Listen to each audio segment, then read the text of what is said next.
Hello everyone, आज हम quant के सिलेबस पे बात करेंगे। क्वांट के सिलेबस में हमें क्या क्या पढ़ना होता है। मेनली ये होता है कि बैंकिंग के जितने भी एस्पिरेंट्स हैं जो पीओ एंड क्लर्क की तैयारी करते हैं वो बहुत सारे परेशानी में रहते हैं कि क्वांट के सिलेबस में अब तक के कहाँ किस टॉपिक से कितना पूछा गया और कितने क्वेश्चंस आते हैं। तो आज हम लोग उस चीज़ों पर डिस्कस करेंगे। हम छोटी सी कुछ चीज़ पॉइंट लिख रखा है जो बैंकिंग एस्पिरेंट्स के लिए और क्वांट की सिलेबस है। मेनली आपको थोड़ा बहुत राइटिंग में प्रॉब्लम हो रहा है, बट थोड़ा बहुत एडजस्ट कीजिएगा। बाकी चीजें जो भी लिखी है वो क्लियर लिखी है।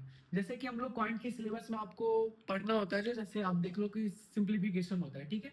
सिंप्लीफिकेशन और अप्रोक्सीमेशन दोनों में से कोई एक ही टॉपिक आते हैं। अगर आपके एग्जाम में सिंप्लीफिकेशन आएगा तो अप्रोक्सीमेशन नहीं आएगा, अगर अप्रोक्सीमेशन आएगा तो सिंप्लीफिकेशन नहीं आएगा। इस टॉपिक से कम 10 से 12 क्वेश्चंस मिलते हैं। आप अगर पीओ देते हैं, पीओ में तो कम से कम 8 क्वेश्चंस मिलेंगे और क्लर्क देंगे तो 10 तक अप्रॉक्स आपके क्वेश्चंस मिल ही जाते हैं। तो यही 10 से 12 क्वेश्चंस की एवरेज होती है। दूसरा पॉइंट होता है हमारा सीरीज एंड क्वाड्रेटिक इक्वेशन, ठीक है। अगर आपको अगर दोनों में से कोई एक टॉपिक आ गया, अगर आपको सीरीज मिलेगा तो क्वाड्रेटिक इक्वेशन नहीं मिलेगा, ठीक है। और मेनली ये होता है कि सीरीज में दो पार्ट होते हैं, एक होता है मिसिंग नंबर, एक रॉन्ग नंबर होता है, ठीक है। खास करके जो आपका रॉन्ग नंबर होता है, ये आपका टॉपिक जो होता है ये पीओ में पूछा जाता है। मेनली आप जितने भी पीओ के एग्जाम देंगे रॉन्ग वन ज्यादा क्वेश्चन आते हैं। मिसिंग नंबर जो होता है ये क्लर्क में आता है, ठीक है। और मेनली इसमें ये होता है कि अगर आपका सीरीज आएगा तो क्वाड्रेटिक इक्वेशन नहीं आएगा, अगर क्वाड्रेटिक इक्वेशन आएगा तो सीरीज नहीं आएगा, ठीक है। और इस टॉपिक से आपको 3 से 5 क्वेश्चंस मिलते हैं।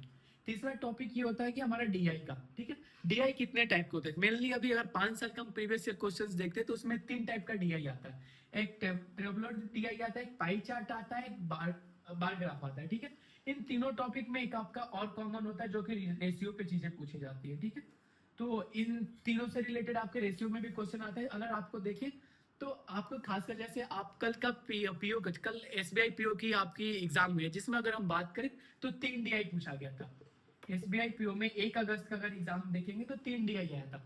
तो ओवरऑल 2 से 3 डीआई आपको मिल जाते हैं। और रहा बात अर्थमेटिक, चौथा पॉइंट होता है मोस्ट इंपॉर्टेंट होता है जो कि अर्थमेटिक होता है। अर्थमेटिक से आपके 10 क्वेश्चंस आते हैं, ठीक है। अब इस 10 क्वेश्चंस में आप मान लो, आप पहली बात तो ये जान लो कि अर्थमेटिक में कितने चैप्टर होते हैं। अर्थमेटिक में 18 चैप्टर होते हैं टोटल, हमें 18 चैप्टर पढ़ना होता है, ठीक है। तो मेरा एक कंसर्न ये होता है कि अगर आपको अर्थमेटिक में आपको बहुत ज्यादा महारत हासिल नहीं करना है, ठीक है। अगर आप एग्जाम बेसिस पे अगर हम बात करें तो जहां तक कि अगर ये पूछते हैं, ये 3 टॉपिक जो होते हैं इन टॉपिक से मिला के आपको 25 क्वेश्चन आते हैं। बैंकिंग के एग्जाम में देखेंगे तो जो मैथ्स का पार्ट होता है, मैथ्स से क्वाड्रेटिक जिसे बोलते हैं, क्वाड्रेटिक से 35 क्वेश्चन आते हैं, जिसमें वन लाइनर जो क्वेश्चन होते हैं, ठीक है। वन लाइनर क्वेश्चंस 25 होते हैं, जिसमें कौन कौन सा होता है, सिंप्लीफिकेशन या अप्रोक्सीमेशन, सीरीज हो गया और आपका डीआई होता है। आपको अगर इसमें बात करें तो 20 मिनट का टाइम मिलता है, ठीक है। 20 मिनट में आपको 35 क्वेश्चंस बनाना होता है, जिसमें वन लाइनर क्वेश्चंस होते हैं वो 25 क्वेश्चंस होते हैं। मेनली कहने का मतलब ये होता है मेरा कि आप जब एग्जाम में बैठेंगे तो अर्थमेटिक के लिए बहुत कम टाइम मिलता है, ठीक है। तो उसके बिहाफ में मेरा ये रहता है जो 18 चैप्टर है उसमें से 5 से 6 चैप्टर जो होते हैं, बेसिक जो चैप्टर होते हैं उस पे आप कमांड अच्छे से बना लो। जैसे कि अगर मैं बात करूं तो परसेंटेज हो गया, ठीक है। प्रॉफिट लॉस हो गया, पार्टनरशिप हो गया, ठीक है। मिक्सचर एलिगेशन हो गया, ठीक है। एज एंड एवरेज हो गया, ये ऐसे जैसे टाइम एंड वर्क हो गया, ठीक है। आप इन चैप्टर पे अपना कमांड अच्छे से बना सकते हो, जो कि आपको कम टाइम में आप क्वेश्चंस को बना सके। क्योंकि जब एग्जाम में जाएंगे ना, जो आपको 20 मिनट का टाइम मिलता है, तो आप ज्यादातर बच्चे ये होते हैं कि पहले ही वन लाइनर क्वेश्चंस को ही सॉल्व करते हैं, क्योंकि बचपन से हम लोग पढ़ते ही आते हैं। जो सिंप्लीफिकेशन अप्रोक्सीमेशन होता है ये बोर्ड मास होता है, आप बोर्ड मास बचपन में पढ़े होंगे। सीरीज भी जो है वो बचपन में पढ़ा आपने, और क्वाड्रेटिक इक्वेशन भी बचपन में ही पढ़ा। तो मेनली हम लोग पहले इन सारे क्वेश्चंस को टैकल करते हैं। तो अर्थमेटिक के लिए हम लोग को पास बहुत कम टाइम मिलता है। तो इस बिहाफ पे मेरा कंसर्न यही रहता है कि आप 5 से 6 ऐसे चैप्टर को टारगेट कर ले जिसको अच्छे से आप कमांड बना लेंगे, जो कम टाइम में आप बना, जैसे होता है कि 30 सेकंड 20 सेकंड में एक क्वेश्चंस को बना सके। क्योंकि जब आप एग्जाम में जाएंगे तो मुझे लगता है कि अर्थमेटिक के लिए आपको 2 से 3 मिनट का ही टाइम मिलता होगा।